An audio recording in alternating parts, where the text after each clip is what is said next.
Thank you for tuning in to the GSMC Basketball Podcast, brought to you by the GSMC Sports Network. I am your host, Nelson. Today on this very grim Tuesday morning, it's raining. It's been raining most of the day.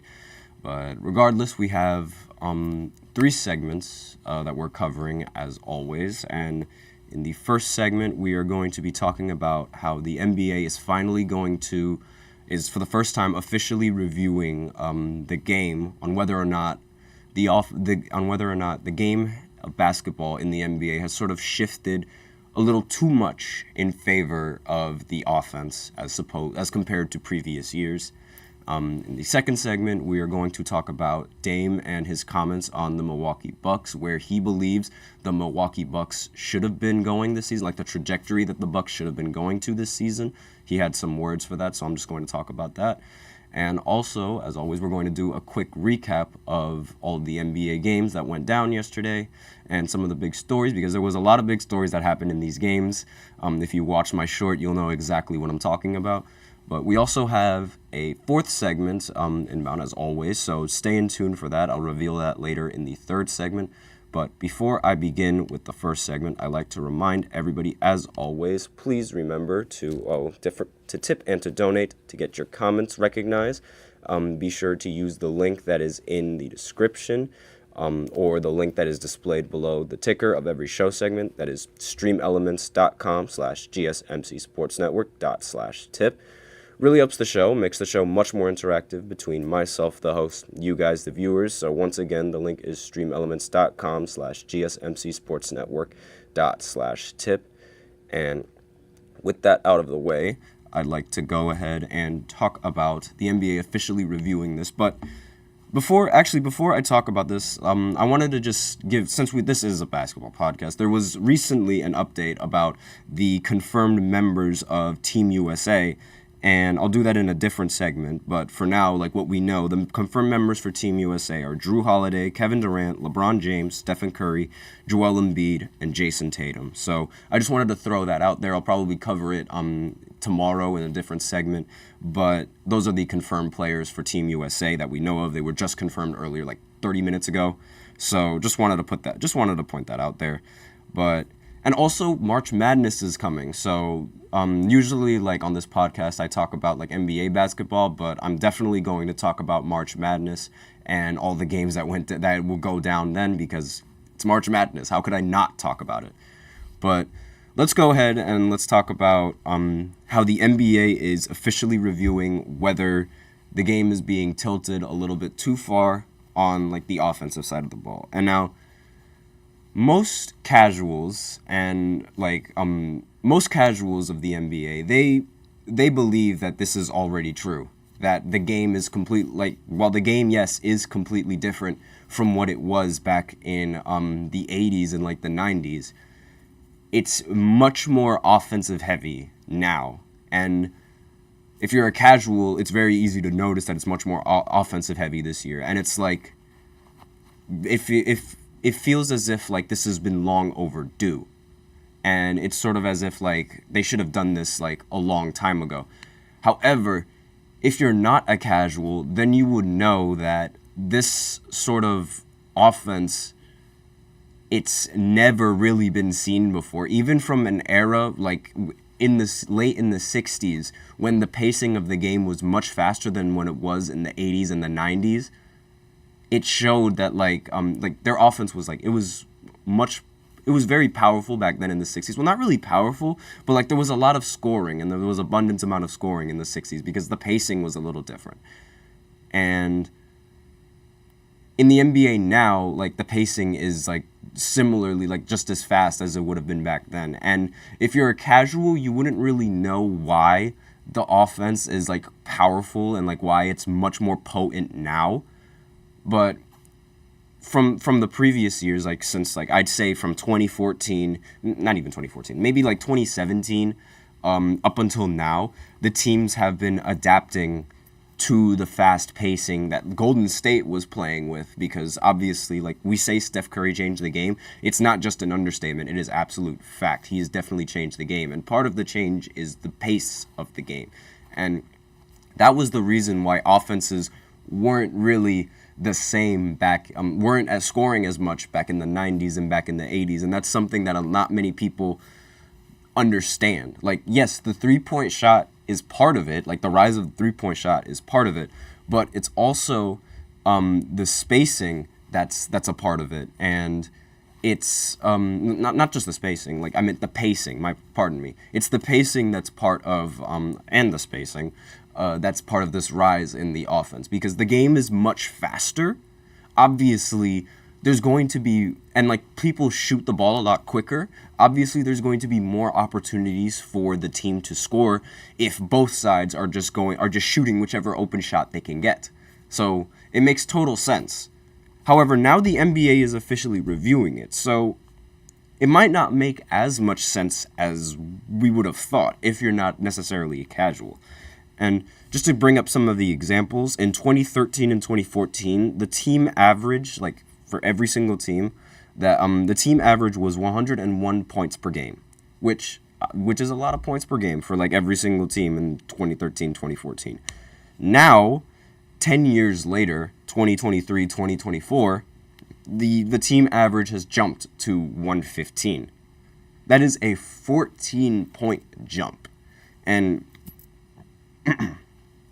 usually, like, when, obviously this is a 10-year difference, but usually, like, as the years, like, as they've been going, the increase would be steady, and it would be continue to be steady, and sometimes it wouldn't even increase at all. It would probably decrease on certain years. But this rise, it's incredible, like from 110 to 115, and this is like every single team. So it's not just like the star players, it's all the players on the team. It really, like, it shows like just how far that the NBA has come in just 10 years. And the average player back then is not better than the average player now. It shows how the game has evolved and whatnot. But I believe this this review on the offense and like being a little bit too powerful for this team. It all speculated, or it all started with in January, in my personal opinion. In January, there were 4 players that scored 60-plus points in the span of 4 days. So I covered this previously, but I'll go over it again. Luka Doncic, 73. Joel Embiid, 70. Karl Anthony Towns, 62, ended up losing. And Devin Booker, 62, also ended up losing. So this is a feat. Scoring 60 points is a feat that has only been done by 36 players in the history of the NBA. So we're talking 15-man rosters on 30 different teams. And for 75 plus years of basketball, and you can only pick 36 of those players that have scored 60 plus points. And 4 players did that in the span of 4 days. Like, that is insane. And this isn't the first time that we've seen like some insane things happen. And like last year, we saw Damian Lillard and Donovan Mitchell score 70 points in their respective games, 70 plus points in their respective games. And that was the first time in NBA history that there were 2 players in the same season that scored 70 plus points. Now it was done again this season. So this is the first time in back-to-back years that 2 players have scored 70 plus points in 2 separate occasions. So obviously there is there's a lot of scoring in this league. Now, Drew Holiday, he had a quote saying, "People like to see players score 60 and 70. How are you going to do that if somebody can be physical?" So he's sort of making the argument that like defenses has sort of let up, and the NBA, I believe what he's hinting at is that not only have the defenses let up, but also the NBA and the refereeing and like the officiating has sort of allowed these players to operate a lot more on the offensive side of the ball. Nick Batum had some quotes. He also, well, not about specifically this matter, but he did say at one point, 70 is the new 50, I guess. So obviously, scoring has been like very abundant in this league, But I want to go back to what Drew Holiday said about how are you going to do that if somebody can be physical? How are you going to score 70, 60 points if somebody can be physical? So I believe he's hinting at the NBA officiating and how lenient they are for offensive players.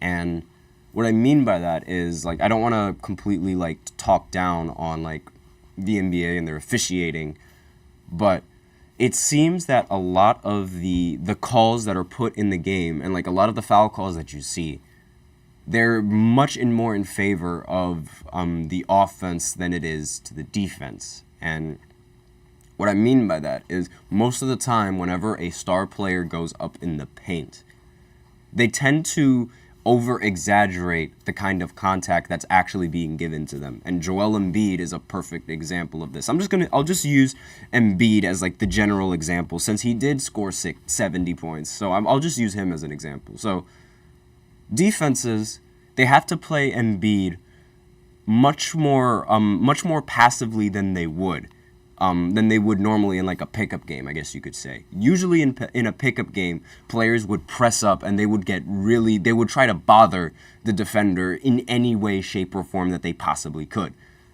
You can't necessarily do that with Embiid, because if Embiid feels bothered with how close you are to him, then he's going to ram his shoulder into your chest, and then when he's about to go up, there's no way to really explain it, but he's just going to do this. Like, every single time he's going to flail his hands up in the air when he's going up for a shot and probably fall on the floor. And when he does that, it's over-exaggerating the contact, because most of the time the defenders are usually playing like this. Trae Young does this too. A lot of point guards and a lot of people that take advantage of the offensive game. And Harden, another great example, the one who started this whole thing. He does that as well, and they all do this because they can get away with it with the offense. Harden, went in 2018, he had this very infamous move that no one can stop. I call it the arm hook. So when he's driving to the basket and he goes up for a layup, when the defender's hand is on him, like when the defender is doing this, like just playing defense, like normally, because you would put your hand here, and like the hand is over to like the side because like they're spread out. As a defender, you have to do this. What Harden would do is when he's dribbling the ball with his left hand, on his offhand, he will hook his arm around the defender's arm and then try to go up for a shot. Obviously, he can't really go up for the shot because the defender's arm is wrapped around his arm, and then he flails his body. And when he does this, the refs see it, and it's really difficult to see in real time, like because of how fast he does it and how fast the offense is.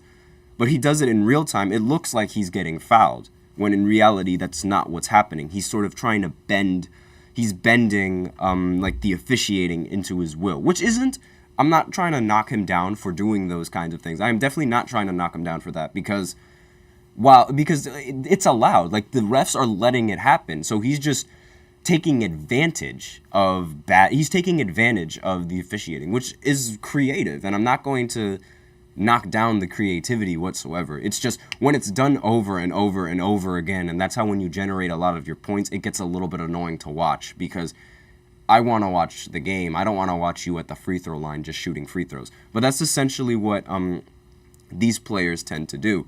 They go up and Joel Embiid especially, they flail around and act like they're getting hit. And the refs see this and they call it as a defensive foul. So maybe this review will sort of like do away with that. However, I'm not entirely sure how much success that would bring, because the NBA also implemented a flopping rule where if a player is seen flopping, it's up for interpretation. There's no real definition for what flopping is, and everyone's definition is different. So what one person might consider a flop isn't the same as what another person might consider to be a flop. That's another problem that isn't addressed.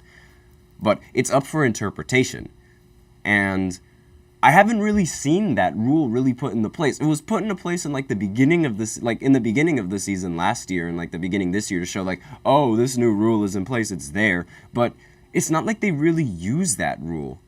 And the flopping rule is essentially like if a player is seen flopping, the buckets won't count, and the other team will get technical free throws and receive the ball because he did a non-basketball move. And again, it's up for interpretation on what is a non-basketball move, and not many people are going to agree with another person's definition of it as opposed to their own definition of it. So it's a lot of gray area with that, and that rule, because of that, the rule hasn't really been put into practice as effectively as it should. Because, in my opinion, I feel like Embiid should have been hit with the flopping rule several times, but he hasn't in any of the games that I've watched. But with that, we are out of time for our first segment, so we are going to go into the second segment where I talk about Damian Lillard and his comments on the Bucks and where he feels like the Bucks should be in this season. And stay tuned after this short break. I feel like I'm losing my mind. Is everybody in the world blind? Please, Lord, give me a sign, a sign. I feel like I'm losing my mind. Is everybody in the world blind?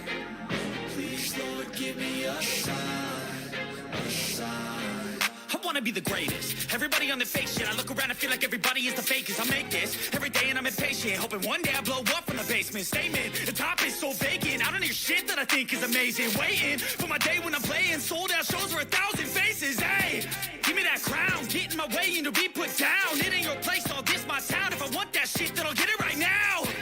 I'm losing it, the noose it fits. I'm losing shit, a stupid myth. You choose to live or choose to dip. You choose to fight or lose your grip and lose a gift. Oh. I feel like I'm losing my mind. Is everybody in the world blind? Please, Lord, give me a sign, a sign. I feel like I'm losing my mind.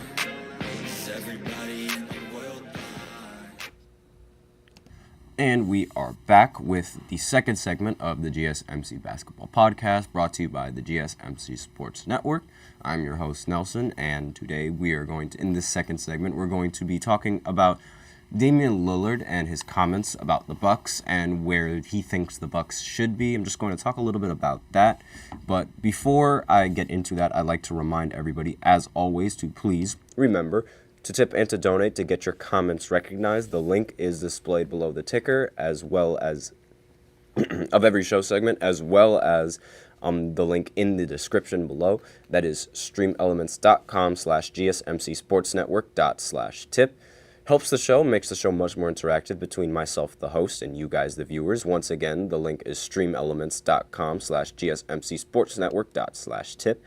And with that out of the way, we can go on and break into the second segment where I go on and I talk about Damian Lillard's comments on the Bucks and how he feels the Bucks should have been performing like overall this season. So I'm going to pull up the quote real quick right now. And he says, quote, "I thought we was going to be Boston. We was going to be how Boston is right now," end quote.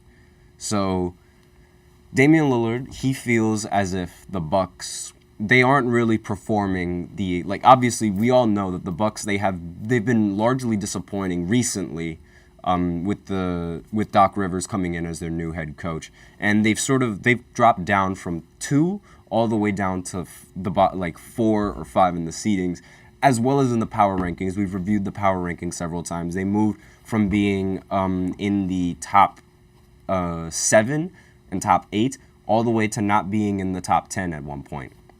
So obviously there's a lot of things that the Bucks they need to do and they need to fix, but part of that is Dame's fault. I'll get into that a little bit because I don't want to entirely blame it on Dame, but I also want to sort of explain it's normal to for this Bucks team to be going through the type of things that they've been going through.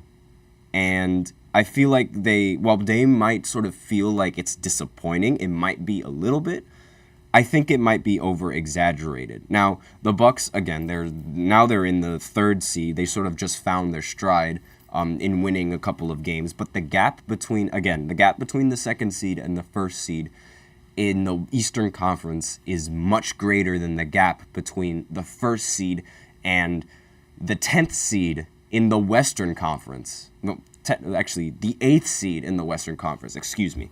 So, obviously, the Boston Celtics are a very dominant team, being 46-12. Excuse me.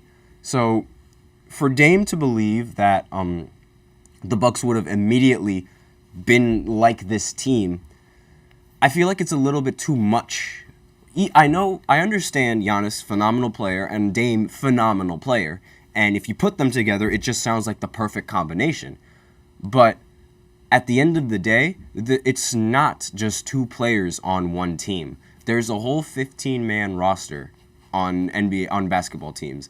And expecting that your team is going to be the best of the best, like how Boston is, just off of those two players alone, it's not. I don't really think it's something that should have been expected coming from the Bucks, because like the Boston Celtics, they're a team that's been together. The main core of that team with Jaylen Brown, Jason Tatum, Al Horford.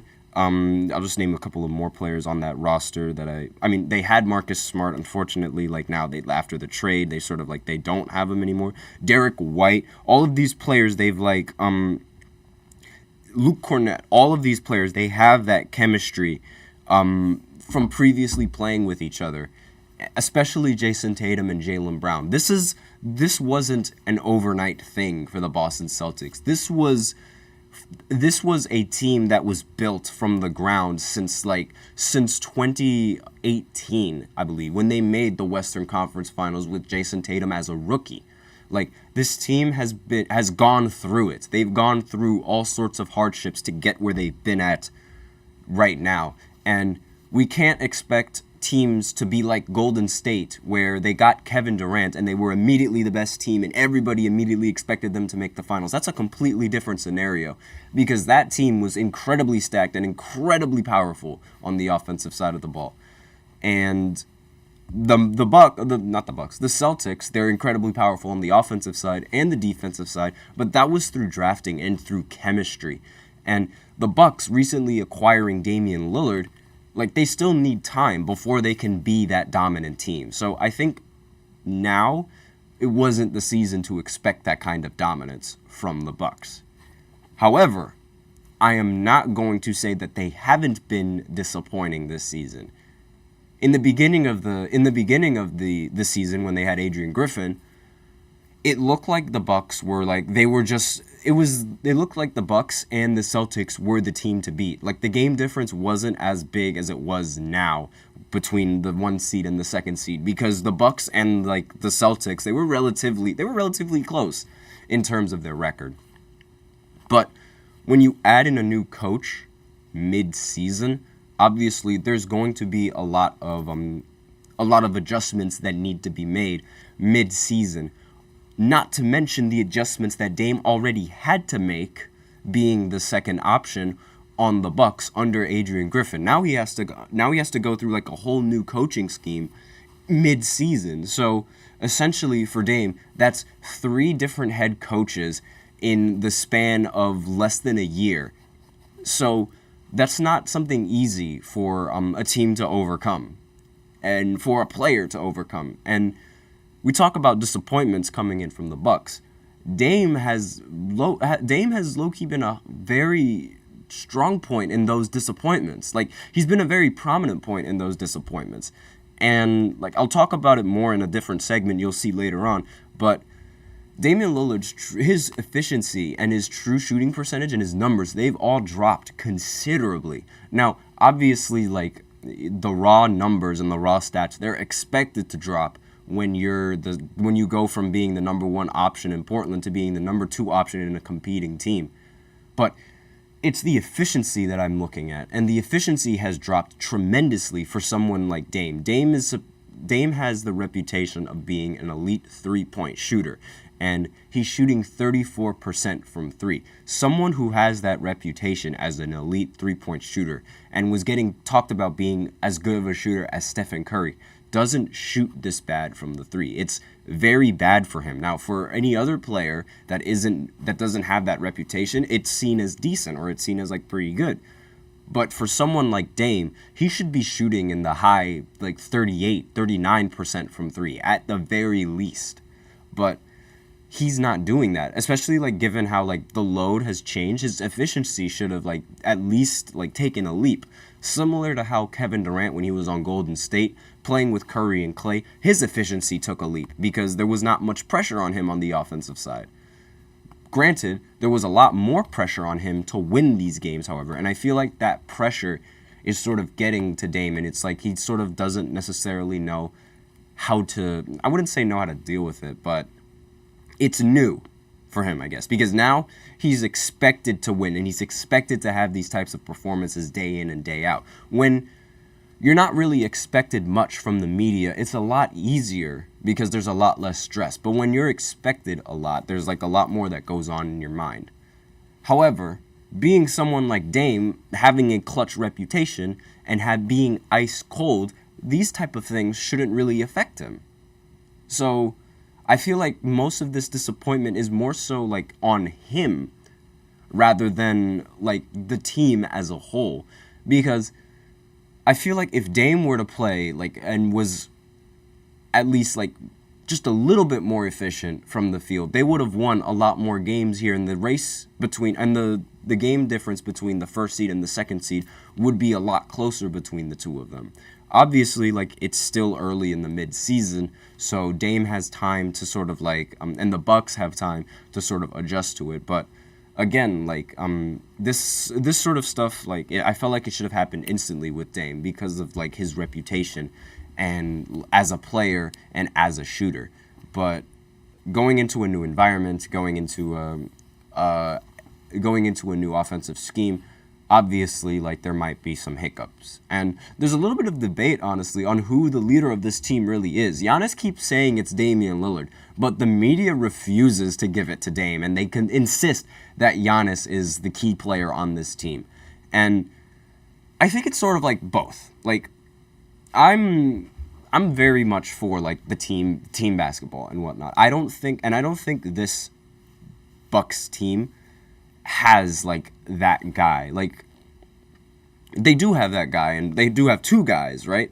But they don't have one definitive guy, and that's okay. Like, that's part of the team. And, like, how do I put this in a way? So, Damian Lillard, like, he's the man down the stretch. Like, he's the guy that you're going to give the ball to late in the game. But Giannis can still be the best player on your team without needing to take those kinds of shots. Granted, he can, but he doesn't necessarily have to be the first option to take those shots. And I think it sort of benefits the Bucks in a way, because Dame's reputation being a clutch player, it draws much more attention to him late in the game. And that allows more space for Giannis to not only create looks for himself, but to create looks for other teammates, thus giving them much more of a chance to win games late in the fourth quarter. It's much better when you have two guys that can hit that shot or that can win the game for you, as opposed to just having one guy that could win the game for you. And I feel like that dynamic, it's like a Kobe and Shaq dynamic. Like, Kobe and Shaq, obviously, like, we say that Shaq is the best player, like, on that Laker team, but some people might argue that Kobe was the most clutch and the closer of that team. And there's nothing wrong with that. There's nothing wrong with that. People still had the respect for Kobe, and there was still, like, debate on, like, whether or not Kobe was, like, the man of that team. But, like, I don't see a problem with them sharing that name, honestly. Like, it's a dynamic duo for a reason, and they brought them together for a reason. So a lot of people tend to be harsh on Giannis because it's like, oh, he's not the one that's taking the final shot. And a lot of people like to be harsh on Dame because he's not even the best player on his team. Yes, that's the dynamic that both of them have, and that's what makes them so great. That's what could make them so great, if they can work on their chemistry and they can elevate themselves to that type of play. But that's just my personal opinion. So with that, we're out of time with our second segment. So we're going to go into the third segment where I talk about, where I give a quick recap of all of the NBA games, that went down yesterday. So stay tuned for that after this short break. I will be right back.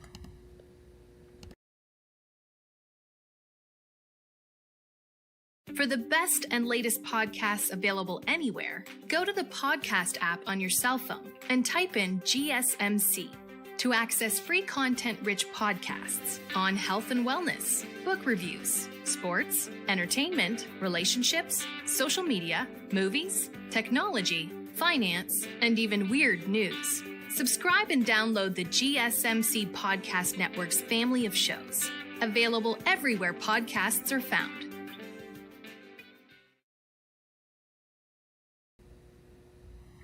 And we are back with the third segment of the GSMC Basketball Podcast, brought to you by the GSMC Sports Network. And in this third segment, as always, we're going to be doing a quick recap of all of the NBA games that went down from last night. Since there were only 4 games that went down the previous night, that means there's a lot of games that went down last night. So there's a lot of games to review. So let's go ahead. Let's talk about the big game, like the big story behind this game. The Cleveland Cavaliers, they beat the Dallas Mavericks 121-119, and it was a very, very close game. Very close game. And a very good way to end the game as well. I'll talk a little bit more about that, but we want to talk about the story about the Mavs and the Cavs. So obviously, Kyrie Irving, great player for the Dallas Mavericks, was drafted by the Cleveland Cavaliers first overall in 2011, and he was the second best player on their one and only championship in 2016, where he helped hit the game-winning shot to beat Golden State in Game 7 and complete the 3-1 comeback. And again, like I was talking about in the last segment, how Giannis might be the best player and Dame could be the closer. That's sort of the same dynamic with like LeBron James and Kyrie Irving back at that time. Like LeBron was obviously the best player in that finals, but Kyrie was the one that closed the game out. And that's a dynamic that they can have. Obviously, like we know LeBron can hit those clutch shots late in the fourth, but Kyrie was the one that finished it. But obviously, like Kyrie is like, he's a big fan, like for, depending on who you ask, a lot of people have mixed opinions with Kyrie, but when you ask Cavs fans, they like Kyrie now because like he won them their only championship, and it's like you have to respect the player who hit the game-winning shot in Game 7. So that's sort of the story in his return to Cleveland. He also gave them a nice message over on Twitter, showing how much he appreciated all the fans in Cleveland for his work and all that stuff. And that's the story behind this game and why it was really like it was significant. Kyrie also put on a good show for these Cavs fans, scoring 30 points. Luka Doncic scored 45 points with 14 assists as well.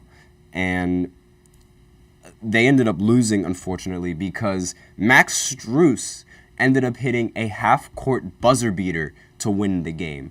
And Donovan Mitchell ended the game with 31 points. Jarrett Allen ended the game with 19. Evan Mobley ended with 12, and Max Strus ended with 21 points. Now, Max Strus, he shot 7 for 12 from the field and 7 of 10 from 3. He went 5 for 5 in the fourth quarter. That was one of the most clutch fourth quarters from a role player that I've seen in a while. And he ended up hitting the game-winning shot to help win them the game in the end. So This was a great game all around for the Cavs, and a great game all around for the Mavericks. And with this 40-point game from Luka Doncic, I believe he has become, I'm just looking at it. Yes, I'm looking at the numbers. He is now tied Wilt Chamberlain as the second most 35-plus point games before turning 25 years old. And Luka Doncic has done that 92 times, same with Wilt Chamberlain. The player to beat, I'm sure you all know his name, LeBron James. So LeBron, before turning 25, scored 35-plus points in 103 games. And Luka Doncic has 92, so he has 11 more games to go. So we'll see if Luka Doncic ends up breaking that record as well, further boosting him in the MVP ladder and as an MVP favorite. But that's the story around this game. Another game that went down, you guys know what's coming. Brooklyn Nets, they ended up losing to the Orlando Magic 108-81. Obviously, like this new coach that the Brooklyn Nets got still needs to adjust to how this team is supposed to, how the offense is supposed to go. Still needs to like make all these adjustments. It's brand new territory for this coach, and the Magic didn't really play well, but at the same time they didn't really need to play well with this Brooklyn Nets team. Mikal Bridges did not show up whatsoever in this game. He shot 2 of 13, 0 of 7 from the 3, only 4 points. Again, the shooting splits were relatively even across the board, so they're still trying to do that team basketball. They're still trying to have that team mentality and that team game plan, but it hasn't really been working. And it's not going to work if you have Mikal Bridges going 2 for 13. And on the Orlando Magic side, Franz Wagner ended the game with 21 points, and that was really like the only thing that the only bright spot on the offense for the Orlando Magic. They didn't have Paolo Banchero in this game, so again, like it looked like the Nets had a chance. It looked like we had a chance, but we're the Brooklyn Nets. That's never going to happen.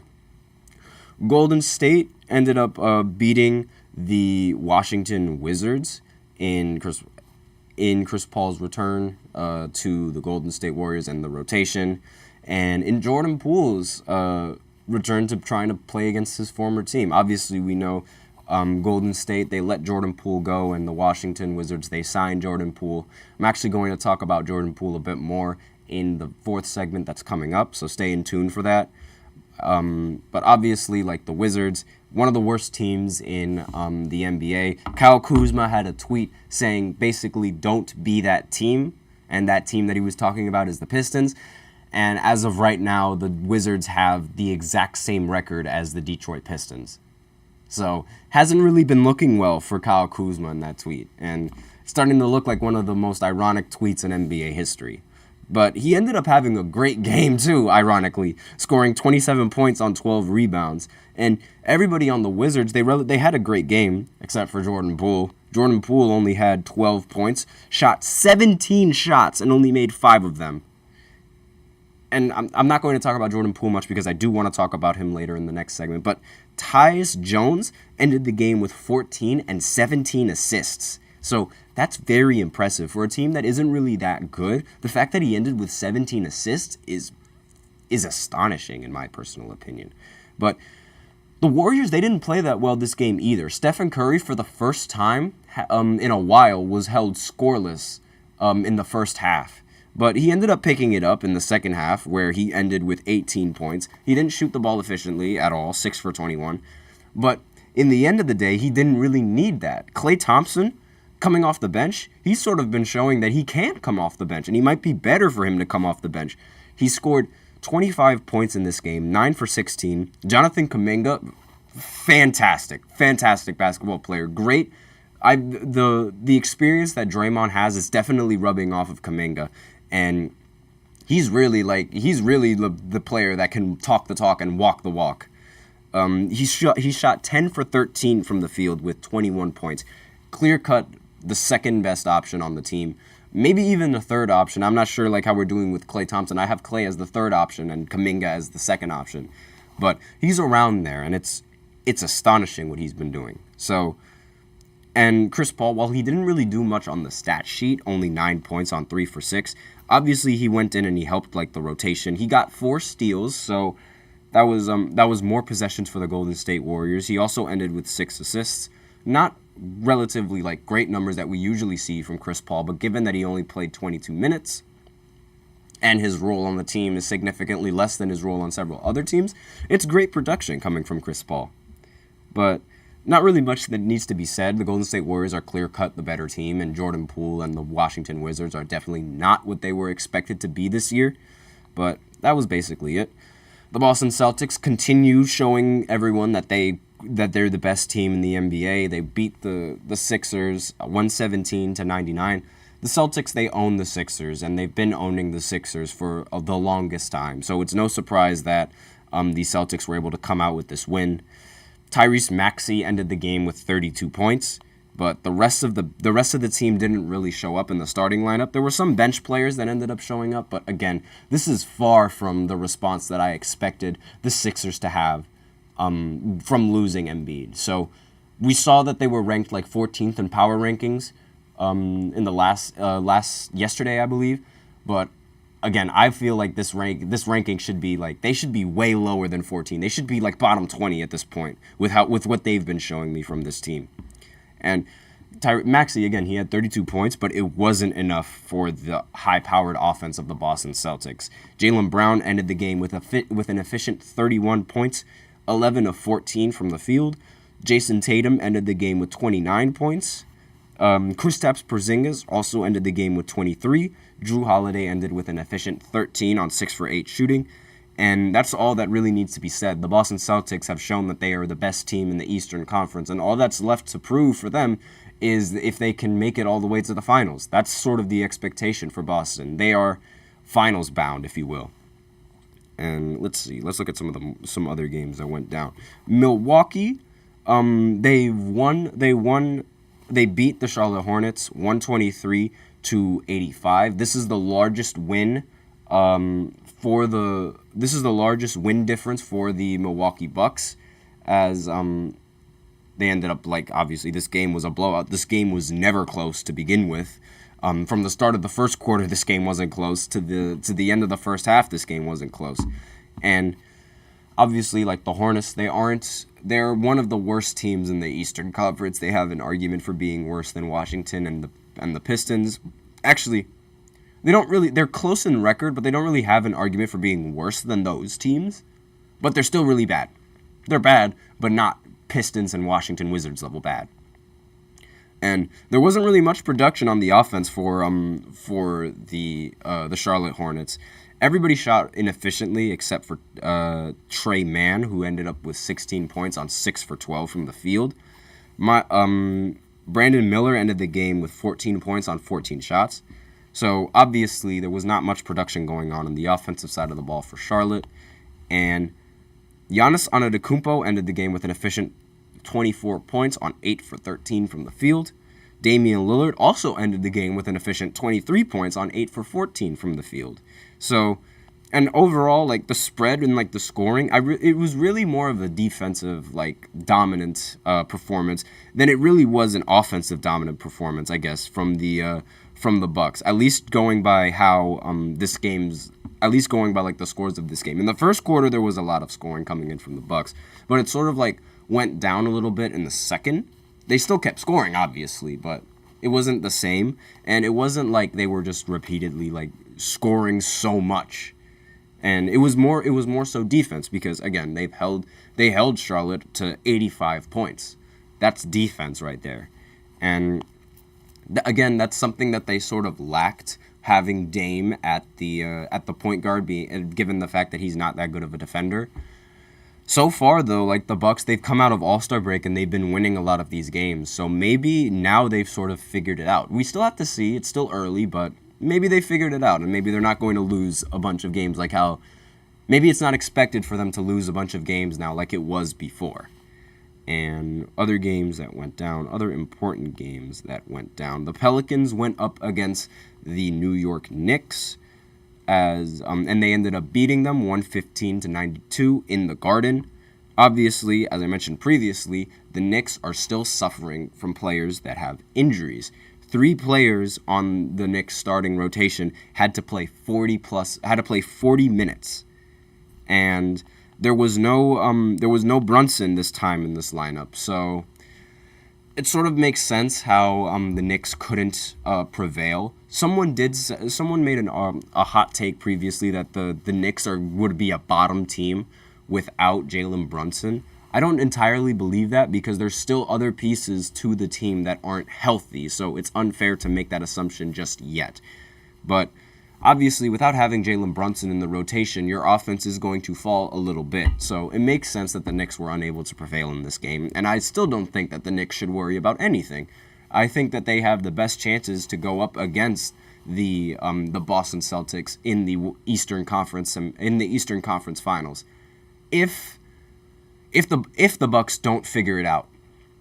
Because again, like if the Bucks end up figuring it out, then my opinion would change, because like I have a lot more faith in the Bucks and their experience than I would the Knicks in their experience. But still, the Knicks, I think they should be the second favorite when they're fully healthy, and the team that could end up beating the Boston Celtics. That's just my personal opinion, however.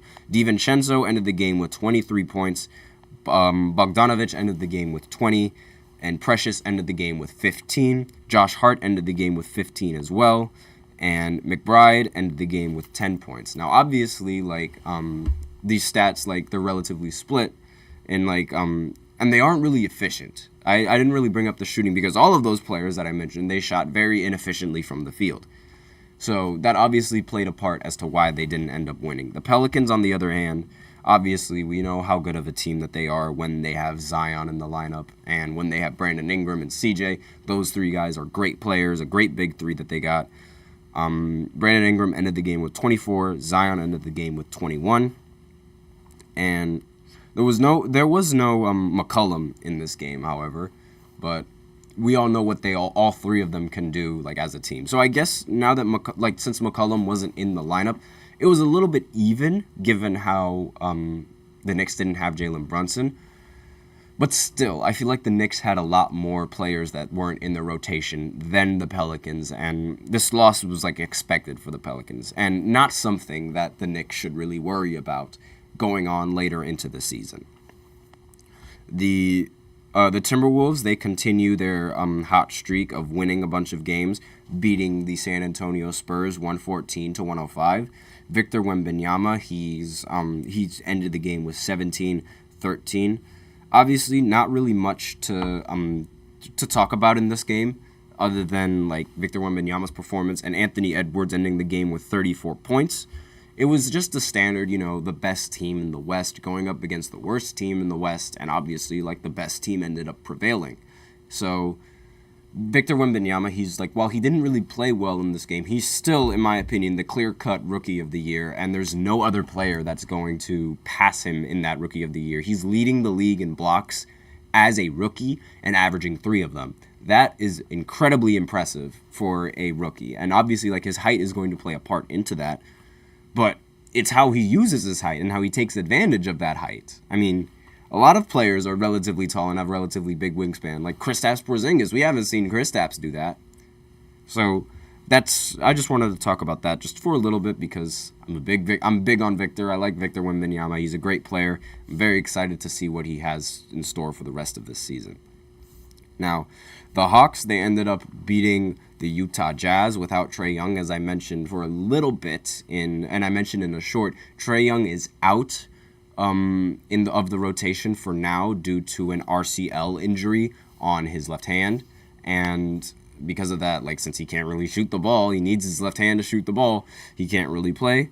But it didn't really seem to affect the Atlanta Hawks when going up against the Jazz. I think the Jazz are going through a tough rebuild right now after the recent trades where they gave up Kelly Olynyk and they gave up all those other pieces. And I feel like they're going to try to build through the draft and build the team for Lauri Markkanen, and that's the direction that they're in.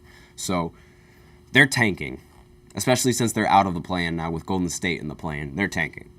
The Hawks, I feel like they should also take that same trajectory of tanking, however, because, again, now, especially when they don't have Trae Young should leave. He should leave the Hawks. I feel like his talents are being wasted over there. But not much on Trae Young. They're 10th in the Eastern Conference. I feel like now was the time for them to just call it the season, and it's over. Like, it's over. The season for them is done. They need to rebuild. They need to try to get more pieces, because they aren't really going to go anywhere with this team. I don't see them going anywhere.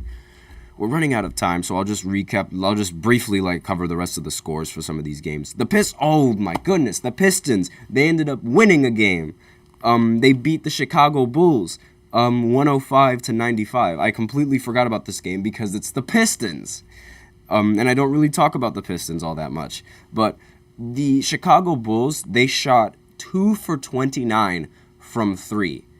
And that was the reason why they ended up losing to the Pistons by 10 points. Because that is some of the worst shooting numbers I've ever seen from a team. the second worst in a game in NBA history with a minimum of 25 attempts. That's what it took for the Pistons to win this game. So that was a once in a blue moon thing. If that didn't happen, the Bulls would have ended up winning this game. But obviously they ended up missing. So makes sense how that ended up happening. But yeah, very surprised that they ended up winning that game. And very surprised with how bad Chicago was in that game. But Chicago definitely needs to go through a rebuild. And I've been saying this before, like where they hold on to Zach LaVine and they don't get rid of him. They got to get rid of him, or they got to try something new. They got to get rid of either DeRozan, Vucevic, something like that. Because the lineup that they have now, with all of this, it's not working. Like, you might say that I'm over-exaggerating because, they just lost one game to the Pistons. It's not that deep. They've been doing this sort of hold on to their player strategy for the longest time, and it's not working, and they're not going anywhere. And I feel like something needs to change. The Thunder, they beat the Houston Rockets 112-95, and the Heat, they ended up beating the Blazers 106-96. So not really much that needs to be talked about those games because those are just better teams beating the worst teams, which is expected. So with that, we're out of time for the with this third segment. So join me for our fourth segment where I go ahead and introduce something a little bit different. I'm going to be talking about some of the more disappointing players this season as opposed to some of the good players this season. You hear me talk about the good players. Now I'm going to talk about the players that are a bit disappointing, in my opinion. So I will be right back after this short break.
And we are back with the fourth segment of the GSMC Basketball Podcast, brought to you by the GSMC Sports Network. And in this segment, we're going to be doing something a little bit different, where I go ahead and I give off a list of some of the more disappointing players of this season. Now, this is obviously, like, before I begin, I am not trying to. There's different levels of disappointment. There's like players that are great, but that are expected to be great, but aren't but haven't really met that expectation this season. There's some role players who have been showing stride as well, but also have sort of underperformed. And I'm not trying to say that these players are bad whatsoever. That is not the goal of this segment at all. But the goal of this segment is to just sort of just to talk about these players, and I'm not trying to discredit anything that they've been doing.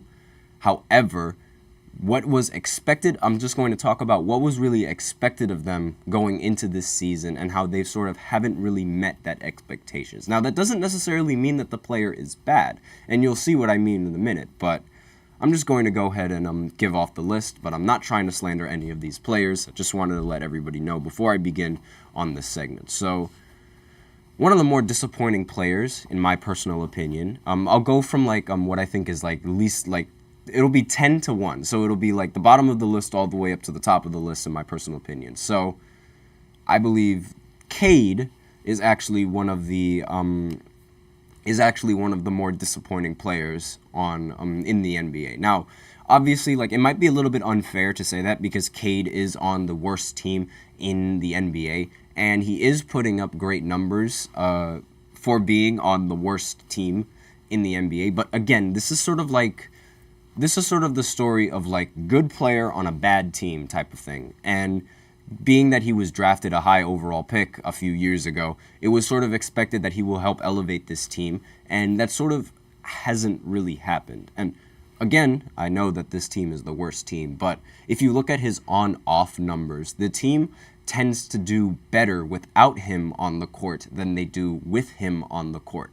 And not to mention, there have been talks earlier this season that the Detroit Pistons winning percentage is better when Cade sits out than it is when Cade is in the lineup. So the fact that he's making his team worse, just going off of the numbers, like, again, he puts up great stats, but if they don't impact winning, what's the point of those stats? They're sort of empty. And the numbers show that that the team is actually worse when he's on the field. So with that in mind, I feel like, and the fact that the Pistons drafted him at a relatively high overall, I feel like he's sort of been a little bit of a disappointment for the Pistons in this season, because there's no reason why the team should be playing better without their best player, or the player that can produce as much as he can on the offensive side of the ball. That's just my personal opinion. Another player that's been relatively disappointing this season to me is Andrew Wiggins. Now, Andrew Wiggins, he's sort of on the same boat. He was on the same boat as Cade Cunningham on his time with the Timberwolves, how he was the best player on a really bad team, and he was putting up a lot of raw stats and great raw stats. They weren't relatively efficient raw stats, but they were raw stats, like 21 points per game type of stats. And it's another deal. Good stats, bad team. And he was drafted second. He was drafted high overall and was a rookie of the year at one point. So with that in mind, I think it's very, very it's very disappointing the fact that he's not like a top 2, top 3 option on the Golden State Warriors team right now. Like he's more used as like an anchor, like for defense, for the team. And he's a great role player. But he was talked about as being like he was top 2 in the draft, and he was a rookie of the year. He was talked about being the player that would lead the Timberwolves to a winning season, along with Karl Anthony Towns, and he hasn't really developed into that. Now, obviously, he won a championship as like the third option on that team, helping the Golden State Warriors. But again, it's far less of a role than what was really expected of him, at least in my personal opinion. And I believe that, and seeing as how, like, even with him on Golden State, his numbers are relatively not that efficient, I feel like he's been a disappointment. That's just my personal opinion. And another player that I have on this list is Scoot Henderson. Now, a lot of people might not agree with me and say that, like, oh, he's just a rookie, and it's a little bit harsh because there's a lot more. There's like a whole new scheme, a whole new way to adjust. You have to adjust the way you play. You have to adjust to better players. You have to adjust to all of this, and like I totally understand that. But people also forget that this guy was being talked about as being better than Victor Wembanyama, a better pick than Victor Wembanyama. Just because, like, Victor was, like, Victor's this scrawny kid from France. He doesn't have that all-around game like Scoot Henderson and whatnot. And the biggest problem with Scoot is that he can't shoot. And you guys know how I feel about people who can't shoot. If you can't shoot, you're being a liability to your team on the floor. And his shooting numbers aren't great whatsoever. He has everything else. He has that LeBron-type build. He can do everything. He can score points. He can pass the ball. He can get rebounds. He can block shots. All of that.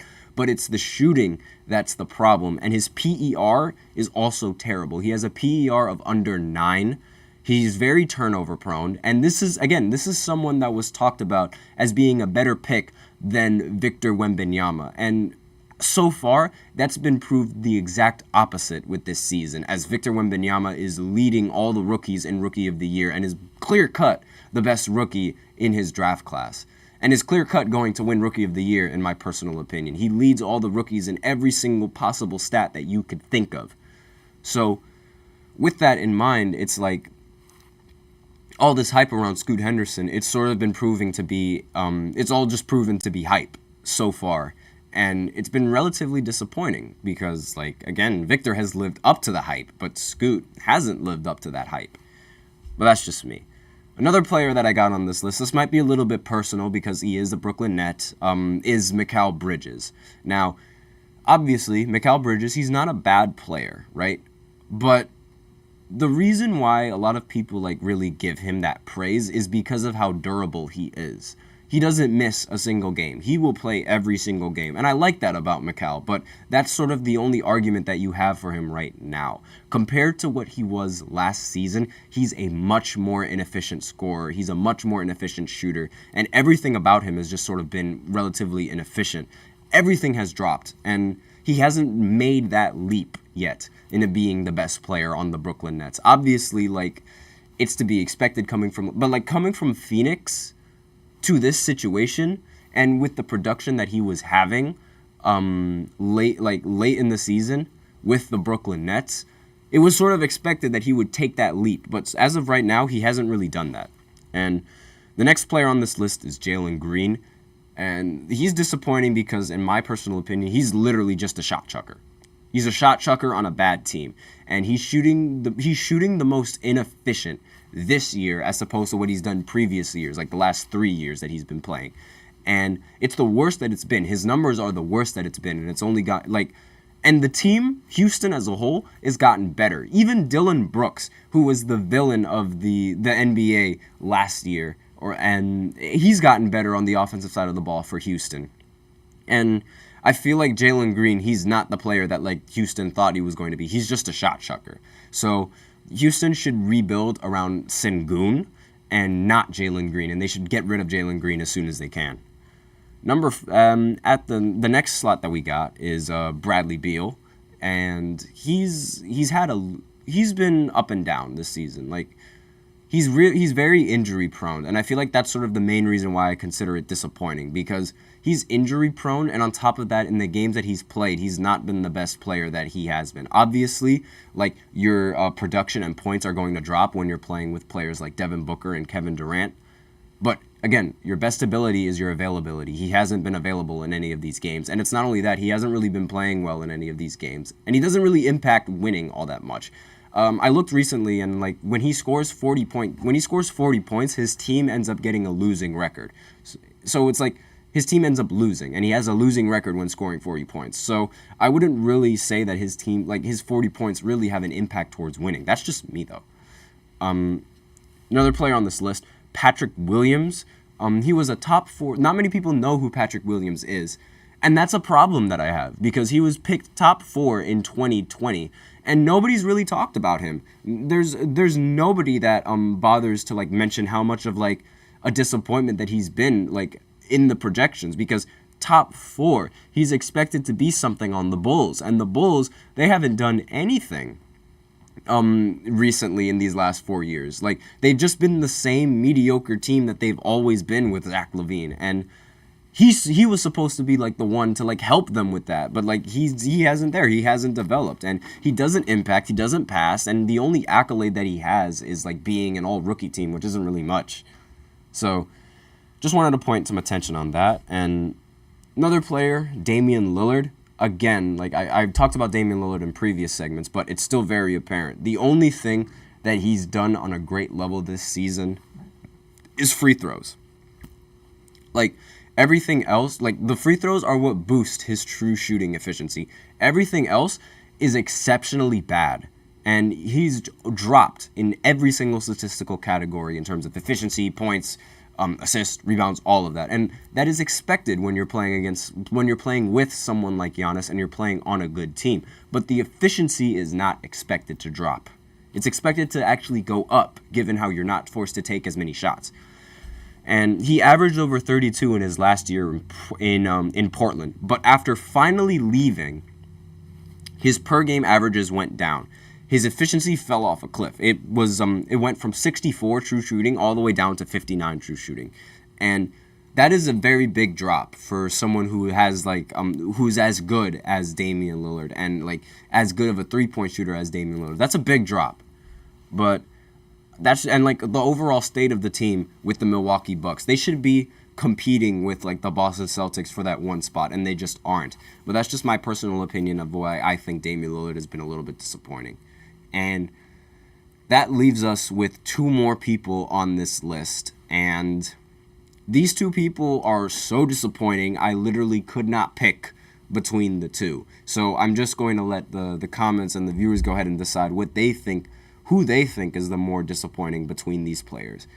But the two players are Jordan Poole and Ben Simmons. Surprise, surprise, you guys knew I was going to put Ben Simmons on this list. But I'll talk about a little bit of Jordan Poole before I go into Ben Simmons. So I know for a fact that everybody every single NBA fan was expecting Jordan Poole to average a ridiculous 28 points, 30 points per game on the Washington Wizards. It makes sense.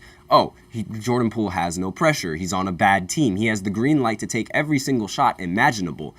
And from what he was playing on Golden State, it looked like he could be that type of player. Like, he would go off and get 30 points. And he was only 24, and he was averaging 17 points per game super efficiently in the playoffs, in the biggest stage, in the finals. He was averaging these types of numbers. And when you think about that, and when you think about now, like, he's on a team that's, like, not expecting much, like, in terms of wins, and how he has the green light to take every single shot imaginable, it's almost expected that he ends up getting 30 points per game. But obviously, like, if you've been paying attention, that has clearly not been the case for Jordan Poole whatsoever, and that has not been the case for the Washington Wizards as a team whatsoever. Like, are there not, like, I get that, like, there aren't that many baddies over and, like, compared to Golden State, but, like, seriously? Like, what he's been doing this season is horrible. And he dropped severely in efficiency. He dropped severely in points per game. He rose in turnovers, actually. He dropped in box plus minus. He dropped in every single stat. And I feel like this is the first time in a while where a player goes from being a great option on a winning team to going to a bad team and actually being worse on that bad team where he has the green light. I can't remember off the top of my head a player that was averaging an efficient 17 points per game in the playoffs, in the finals, goes to another team and just immediately plays worse and plays like one of the worst players in the league. Because, again, the talent with Jordan Poole is there. It's just his decision-making and his efficiency is just, it's unbelievable. Like, it's really, really bad. And, like, again, like, I'll just pull up the box scores on the previous game that, like, where he played against Golden State, and he ended up shooting 5 for 17 for only 12 points. This is the type of shooting that has been going on daily for Jordan Poole, and it's unbelievable, like, how he's fallen. The third Splash Brother falling all the way down to, like, just a scrub in the NBA according to the media, and it's really, it's insane to me. And obviously, I had to put Ben Simmons on this list because you guys just know, like, all my opinions on Ben Simmons. They are not good opinions. I do not like Ben Simmons. I do not like his play style. I do not like him as a player. I do not like his mentality whatsoever. I just can't stand it. And it's obviously, like, it's not because of just personal bias as to why I put him at number one. I'm putting it at number one because, again, we go in this year every single time. Like, he was expected to be the next LeBron James. He was putting up those types of, like, he was expected to be the next LeBron James, and he hasn't come close to that whatsoever. He has all of the gifts every single year, day in and day out. He has all the gifts, all the trainers, anything that you could possibly need to be the player that the media wants you to be, and he just doesn't do it. And I don't understand why he doesn't do it. He doesn't bother working on his game, and I don't get it. I seriously don't. I've never seen a player try to stay the same. I've never seen an NBA player try to not be better than what they already are. I've never seen that. And with that reason, I have to put Ben Simmons as one of the most disappointing players. The fact that he's on my team is obviously, like, more incentive to putting him there. But again, it's every single season he has the tools, but he just doesn't work for it.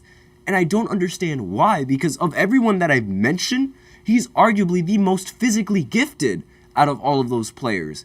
And there's just no improvement coming from him, and it's every single year. So like a lot of people might just be like, well, he can't be the most disappointing player this season because like we already know how disappointing he is, and we know his peak, we know his ceiling. Yes, we know his ceiling, but he's still a young player. He could still develop in being the best player if he just learns how to shoot. But he just doesn't try doing it, and it infuriates me because it's like, you are the 6'10" player. You are great at everything else. You are great at every part of the game. You just need to get confident to shoot the ball. It is not a difficult task. We saw Lonzo Ball end up learning how to shoot the ball when his time on the Chicago Bulls. And we saw how he was able to develop and change his jump shot when the media was all over him when he was on the Lakers about how funky his jump shot looked. So it's definitely possible for a player to go from being a bad shooter to a great three-point shooter like how Lonzo did. And the fact that Ben Simmons hasn't done that yet it's infuriating to me. And he just chooses not to play a lot of these games, which is also infuriating to me because he is so gifted as a player and he just doesn't work for it. It's disappointing. And every single year I'm disappointed in the type of player that he chooses to be.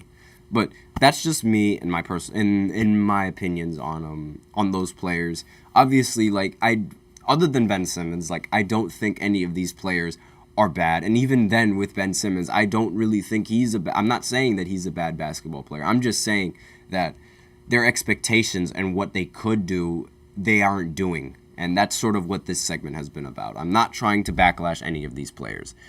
Well, maybe Ben Simmons. But with that, we're out of time for this with the segment, and that's the end of the show. So thank you guys for tuning into GSMC Basketball Podcast, presented by the GSMC Sports Network. Your support means a lot to us, so please remember to subscribe to the show and leave a positive review. It really does make a difference. We also invite you to follow us on Twitter, TikTok, and Instagram for more content and updates. And as always, I'd like to remind everyone to please remember to tip and to donate to get your comments recognized. The link is in the description, as well as below the ticker on every show segment. That is streamelements.com/gsmcsportsnetwork./tip. Really helps the show, makes the show much more interactive between myself, the host, you guys, the viewers. The link is in the description as well as in the ticker, as I mentioned previously. But that's the end of the show. Thank you once again for watching. I am your host, Nelson, and as always, take care.